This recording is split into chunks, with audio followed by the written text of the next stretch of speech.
Do you want to stand out in the workplace? Then it's important to learn the essentials of professional communication, because this will ensure that you communicate with clarity and respect and will set you apart from the rest of the pack. So stay tuned until the end so that you can gain the skills you need to do so. I'd like to just mention before I continue that this is the final video in a 10-part series on key communication skills to master. I have included a link up here at the top on the playlist. In case there's any videos you've missed, you can go back and watch them.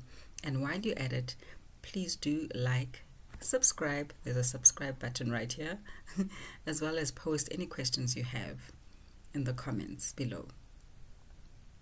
Okay, so in terms of what we're going to cover today, I just want to emphasize that mastering professional communication can greatly enhance your workplace effectiveness, and I'm going to explain to you how in 3 steps. Firstly, professional communication basics. We're going to look at what that entails. Secondly, written communication.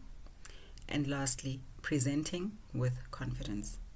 In terms of the basics around professional communication, it's important, like I said earlier, to make sure that you communicate with clarity and respect and professionalism, and to maintain this at all times.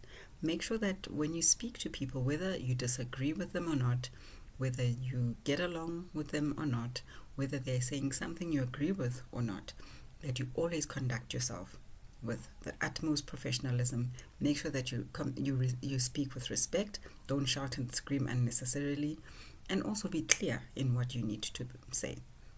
Secondly, be direct and acknowledge the viewpoints of those people that you're speaking to.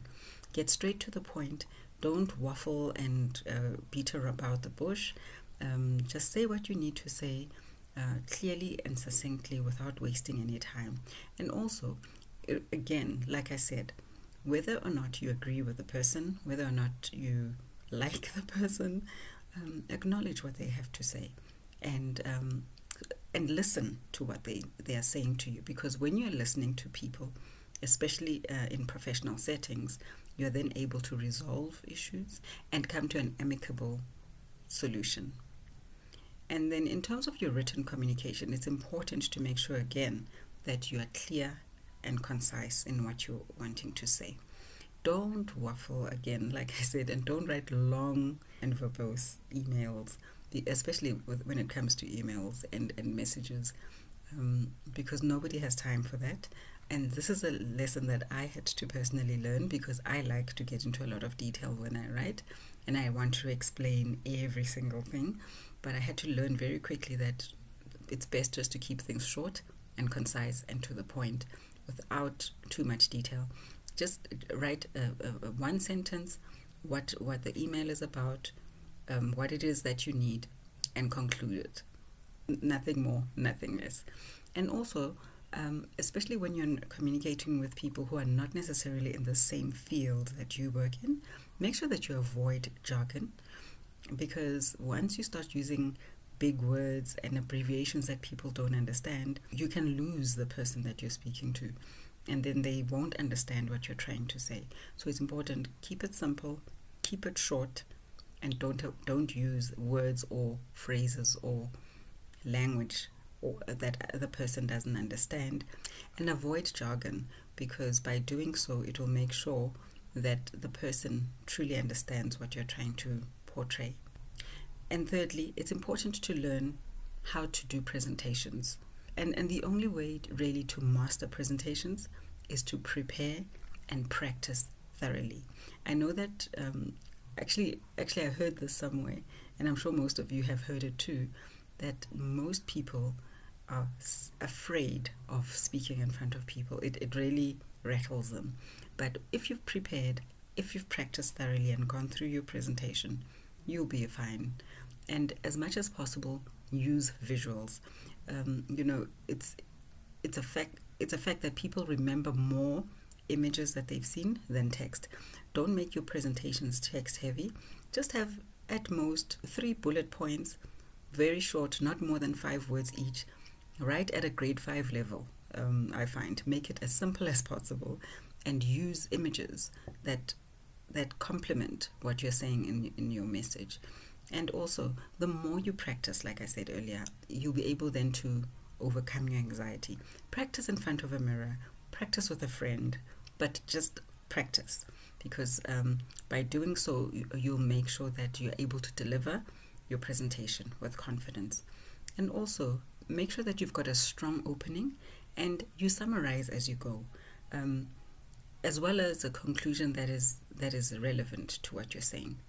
So, and there's a lot of information on this, so you, for example, you can use an analogy or a story when you're starting. You can use a question that's thought-provoking. There's so many things that you can do to make your introduction especially catchy, so that people are sitting at the end of their seats and wanting to hear what you have to say. So let me know in the comments, what challenges do you face when giving presentations? Do you get anxious, or are you able to do your presentations confidently? So just to quickly recap, it's important to learn the skill of professional communication, because this will ensure that you're communicating with clarity and respect, and that the message that you're communicating becomes effective. When you're writing, write clearly and concisely. Make sure that your writing is as direct and simple as possible, and then avoid any unnecessary jargon.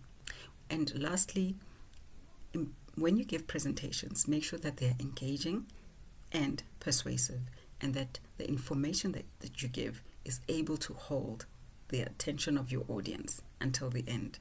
And like I always say, especially when it comes to presentations, practice makes permanent. So make sure that as often as you can, you work on applying these principles on a daily basis. And like I said earlier, if you missed any of the videos in the series that I've done on key communication skills and how to master them, please make time to watch it. If you've got an hour, because it is about an hour of your time, just go through them and watch them, and let me know what is the key takeaway that you've received from all of these messages. And again, do subscribe. There's a button right there, and as well as watch the other videos. I've included a link to the playlist here. So this concludes our series, and I look forward to continue helping you improve your communication skills.